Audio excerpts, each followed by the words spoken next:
தமிழர்களை இழிவுபடுத்தி ஒரு படம் எடுத்து ஒரு முதலாளி கொண்டு வந்திருக்காரு, ஒரு நடிகர் நடிச்சு கொண்டு வந்திருக்காங்க. கிங்டம்னு ஒரு படம். அதை வாங்கி வெளியிடுறது யாருன்னு பாருங்க.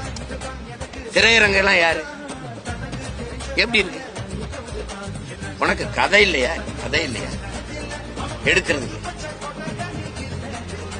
வரலாற்றை எப்படி நீ தவறா நீ எடுத்துட்டு வந்து வியாபாரம் பண்ணுவ? அது என் நிலத்திலேயே கேட்க நாதி இல்லைன்னு தானே. இப்படி நான் இந்தியாவில் இருக்கிற எந்த பிற மொழிவழி மக்களை, ஆந்திராவிலேயோ கர்நாடகாவிலேயோ கேரளாவிலேயோ பீகார்லயோ வாழ்கிற மக்களை நான் ஒரு படம் இழிவா எடுத்து நீ வெளியிட விடுவியா? திரையிட விட்டுருப்பீங்களா? இல்ல முதலாளி வாங்குவாங்களா? முதல்ல எப்படி இது? யாருமே இங்க தமிழர் இல்லையா? சொல்லுங்க. தமிழரே இல்லையா? யாருமே இல்லையா?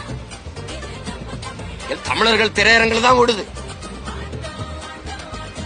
இனத்தை விட பணம் முக்கியமா போயிடுச்சா? எப்படி அவன் அவமானப்படுத்தி கேவலமா எடுத்துட்டு இருக்காரு. இந்த தமிழர்கள் நாங்கள்லாம் இலங்கையில தங்கம் தான் கடத்திட்டு இருந்தோமா?